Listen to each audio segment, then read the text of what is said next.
Hi friends, welcome back to my channel Babita makeover nail art and lifestyle. অনেকদিন পরই ভিডিওটা ছাড়লাম, একটু অনেক রকম সমস্যা ছিল যার জন্য ভিডিওটা আপলোড করতে পারিনি। যথারীতি আবার ভিডিওটা কন্টিনিউ করলাম। তো এটা আমার ছেলে ডোডো, তোমরা তো সবাই চেনো ডোডোকে। ডোডোর কাজই ছিল যে সবার ঘরে ঘরে গিয়ে এই কলিং বেলগুলোকে বাজানো। ওর কিছু ওষুধ ছিল, ওষুধগুলোকে খাইয়ে আমরা বেরিয়ে পড়লাম সাইড দেখবো। দেখো আমার পিসি কি বলছে। বাবা খাবার মন্দিরে যাবে?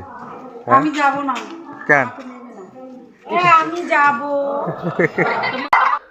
তারপরে একে একে সবাই রেডি হয়ে বেরিয়ে পড়লাম। এই যে মা সবাই দাঁড়িয়ে আছে এক এক জায়গায় এক একজনের জন্য। সবাই একসঙ্গে রওনা দিলাম এই সাইট সিনগুলো দেখতে যাব। আমাদের উদ্দেশ্য ছিল আজকে একটাই, যে সকালবেলা আমাদের যেহেতু বিকেলবেলা আমাদের ট্রেন আছে, তো ওই ট্রেনটা 5:11 ট্রেন ছিল আমাদের। তো ওই ট্রেনটাতে আমাদের বাড়ি আসার কথা। তো সেই রীতিমতো আমাদের সব প্ল্যানগুলো করে নিয়েছিলাম। আমি তোদের সাথে যাব না। এখানের পরিবেশ, আমরা দুটো টোটো রিজার্ভ করে নিয়েছিলাম। আমাদের দুটো টোটো করেই লাগছিল সব জায়গায় যাওয়ার জন্য।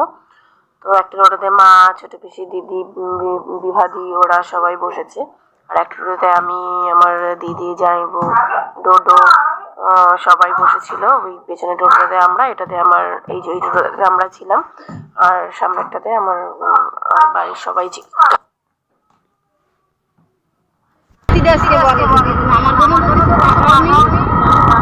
কোনো মায়া দেয়া নাই, কোনো প্রয়োজন নাই, কোনোদিনই না। রাজুর মেয়ের জন্য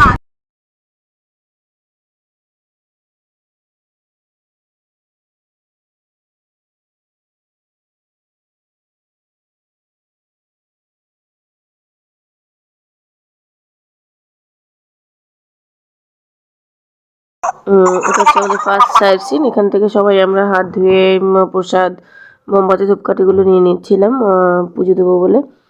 নিয়ে সবাই রওনা দিচ্ছি পুজো দেওয়ার উদ্দেশ্যে। এটা হচ্ছে প্রথমে ঢুকতেই একটা মন্দির। এই মন্দিরটাতে যখন ওখানকার লোক বলে, যখন এখানে মামা ক্যাপার সিরিয়ালটা তৈরি মানে শুরু হয়েছিল, তখন এখানে শুটিং করার জন্য নাকি এই মন্দিরগুলো তৈরি হয়েছিল। তো আমরা জানি না ঠিক এর কতটা কি সত্যি কতটা কি মিথ্যে, ওখানকার লোকের মুখ থেকেই শোনা। আর এই যে বাড়িটাতে ঢুকছি, এটা হচ্ছে বাবার যে মন্দিরটা দেখানো হয়েছিল, বাড়িটা দেখানো হয়েছিল রামদেবদের, সেই বাড়িটা হচ্ছে এই যে। তবে পরিবেশটা সব কিছু মিলিয়ে ভীষণ সুন্দরই ছিল। সবাই ঢুকলাম ভেতরটা ঢুকে একটা মানে অন্যরকমই পরিবেশ দেখে মনটা সত্যিই ভালো লাগলো। তো দেখছি এই যে আমার পিসি টাটা করছে, মানে সবসময় রেডি উনি পোজ দেওয়ার জন্য। উনি একটু ক্যামেরাটা চালু থাকলেই হলো, ব্যাস টাটা, উনি সব রকম সব পোজ দিতে রেডি হয়ে যায়। যাই হোক, ভালো লাগে, সব রকম লোক থাকাটাই দরকার। মেজো পিসি, ছোটো পিসি, আমার 3 পিসি, এক পিসি বড় পিসি মারা গেছে, আর 2টো পিসি এই যে মা, এই যে আমার দিদি। তো মোটামুটি সব কিছু। এইটা হচ্ছে বামদেবের মন্দির, মানে এটা হচ্ছে বামদেবের ভিটে। এই যে ভেতরে একটুখানি মাটি দেখা যাবে, এটা হচ্ছে বামদেবের অ্যাকচুয়ালি ভিটে। এই ভিটে মাটিটুকুই ধরে রাখা হয়েছে, আর বাদ বাকি অত পুরনো বাড়ি তো ধরে রাখাটা সম্ভব না। তো ওই শুধু মাটিটুকুই রয়েছে। ভেতরে ফটো তুলতে দিচ্ছিল না, ফটো তোলা বারণ ছিল, তবুও যতটা পেরেছি পারমিশন নিয়ে একটুখানি তোলার চেষ্টা করেছি। এখানে প্রসাদ দিচ্ছিল। আমরা গিয়ে মোটামুটি ফার্স্টে মর্নিং টাইমে গেলে মন্দিরগুলো দর্শন করতে প্রসাদ অনেক জায়গাতেই পাবে, অল্প অল্প করে প্রসাদ খেতে খেতে পেট ভরেই যাবে। তো ওই সবাই একটু একটু করে প্রসাদ নিয়ে বেরিয়ে আসছিলাম। দেখো এই মাটি দেখা যাচ্ছে, এটা ফোনে অতটা ঠিক করে ওঠেনি। এই মাটিটা হচ্ছে রামদেবের ভিটে। সবাই বেরিয়ে যাচ্ছি এবার। বেরোতে বেরোতে পেছনেই হচ্ছে, এই মন্দিরের ঠিক পেছনেই হচ্ছে ওই যে তারা কালী মন্দিরটা আছে। ওই মন্দিরটা এখানে আছে, দেখো। ওখানকার যে পুরোহিত, সেই পুরোহিতের সঙ্গে দেখা হয়েছে। সেই পুরোহিত আমাদেরকে বলছে ওই মন্দিরের সম্পর্কে অনেক অজানা কথা, অজানা তথ্য আমরা জানতে পেরেছি। তবে এইগুলোকে কি হয়, যে মন্দিরে গেলে যারা পুরোহিত তাদের কাছ থেকে খুব ভালো করে শোনা যায়। দেখো উনি কি বলছে, ওনার কথাগুলো শুনতে খুব ভালো লাগে। আমি সেটাই বলতে চাইছি, এটা শিল্পী, সেটা কি যখন এটাই? হ্যাঁ, শিল্পী কালী এবং তারাকে নিয়ে একটা মূর্তি বানিয়ে প্রতিষ্ঠা করেছিলেন। তখন মন্দির ছিল না, সেটা প্রায় 12 হাতের ঊর্ধ্বে উচ্চতা ছিল, নিচে কালী ওপরে তারা। সেই পুজোটার পরিপ্রেক্ষিতে মন্দির করা আছে, নিচে এখন কালী পূজার আলাদা পাঠ করে দেওয়া আছে, মাঝে ছাদ হয়েছে, উপরে তারা মাছ ওই মন্দিরে।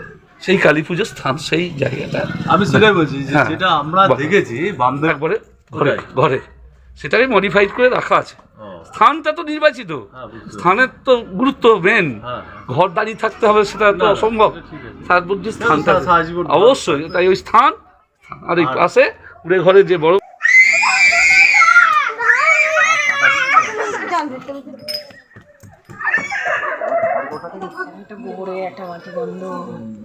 ছবি তোলা দিচ্ছে। ভিডিও করছি।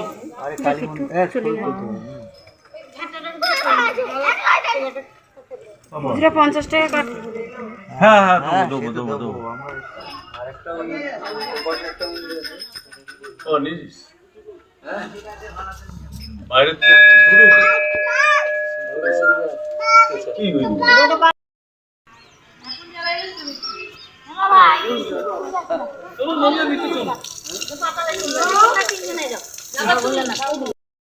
আরাধনা রাজা বহু পুরানো স্মৃতি।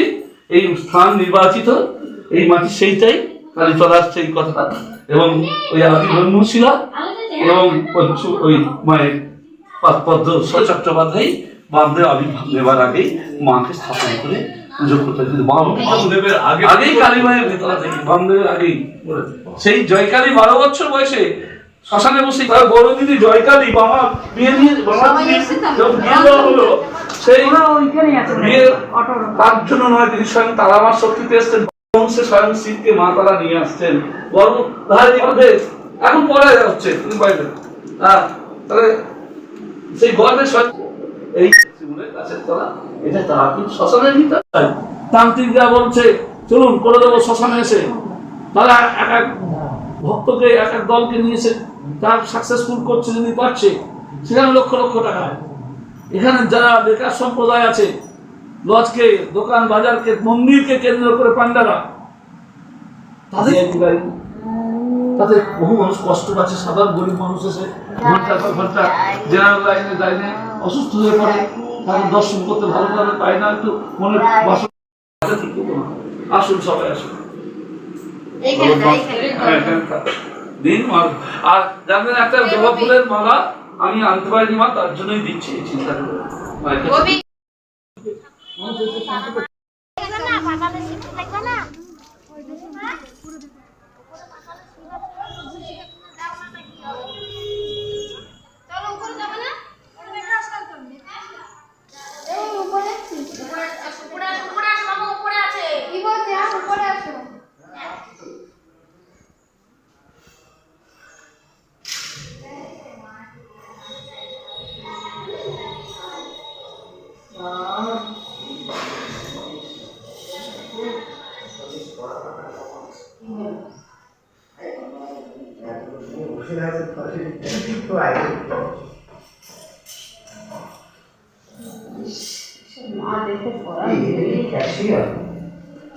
হ্যাঁ, এই যে কালো কুকুর, ওই যে যার প্রসাদ খেয়ে ক্যান্সার সব মানে বললো না একটা খানা খেত।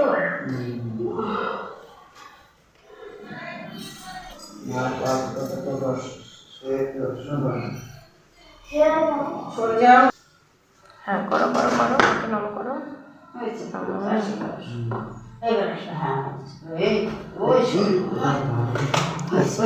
এখানে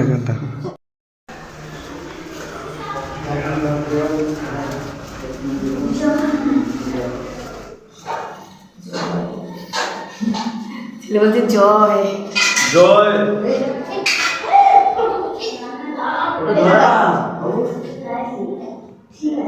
ঠিক আছে,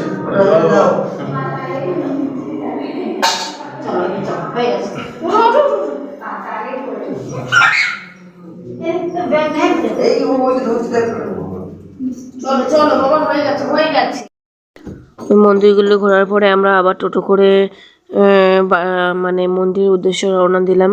তো 12টা বেজে গেছে অলরেডি, ভোগ খাওয়ার সময় হয়ে গেছে। 1টা দিয়ে ওখানে ভোগ পরিবেশনা হয়।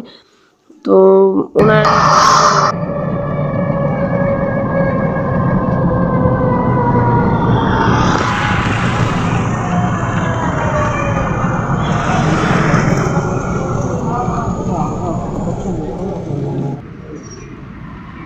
রিতার ইয়ে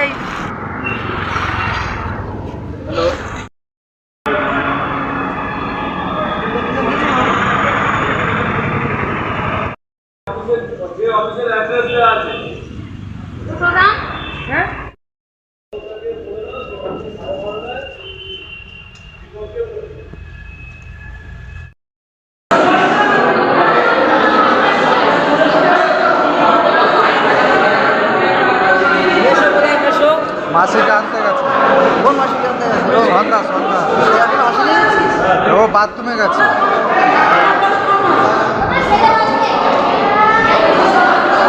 স্টিক লাগাইছে আবার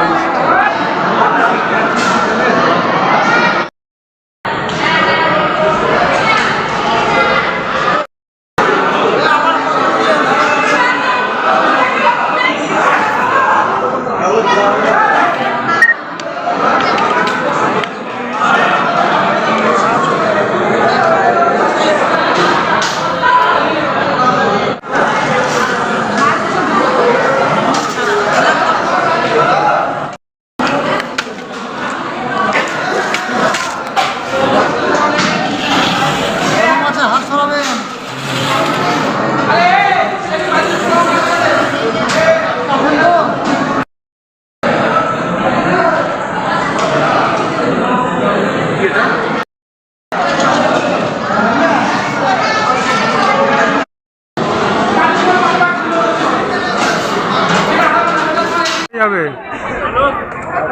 দই পড়ছে, দই ওপাশে বাদিকে ভোগ খেয়ে আমরা রীতিমতো হোটেলে চলে আসলাম। আমাদের ট্রেন হচ্ছে 5টা 51-তে। এটা হচ্ছে হোটেল অনুপমা। এই যে উপরে নাম্বারটা আমি মেনশন করে দিলাম। হোটেলগুলো খুব রিজনেবল প্রাইসের মধ্যে। সিজনে একটু হয়তো দাম বাড়ে, আর না নর্মাল মোটামুটি 200-250-300 টাকার মধ্যে খুব ভালো হোটেলগুলো। এইটা হচ্ছে দেখো ছোট একটা আলমারির মতো রাখার আছে ওয়ার্ড্রপ। এটা হচ্ছে বাথরুমগুলো খুব পরিষ্কার পরিচ্ছন্ন। মানে আমি অন্য হোটেলেও গেছি, পুরীতে খুব একটা ভালো হোটেল ছিল না, মোটামুটি ভালো ছিল। এখানে তার তুলনায় অনেকটা ভালো, মানে রুমগুলো বেশ অনেকটাই বড়। দেখো তোমাদের যদি ভালো লাগে ওখানে যেতে পারো। অনেকটা আমি তো সাজেশন। আমার বেশি ব্যাগ নিয়ে রেডি হয়ে গেছে বাংলাদেশ যাওয়ার উদ্দেশ্যে। না বাংলাদেশ যাবে না, আমরা বাড়ি আসবো সেই উদ্দেশ্যে। আমরা রামপুরহাট স্টেশনে পৌঁছে গেলাম।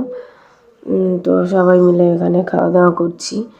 আর সবাই সবার মনের কথা বলছে যে বাড়ি গেলে সবাইকে খুব মিস করবে। এই কটা দিন আমরা সবাই একসঙ্গে ছিলাম, খুব ভালোই কাটছিল সময়টা। ওই দেখো দুজনে বাজনা বাজাচ্ছে। ডোডোকে এটা কিনে দিয়েছিল ডোডোর দাদু।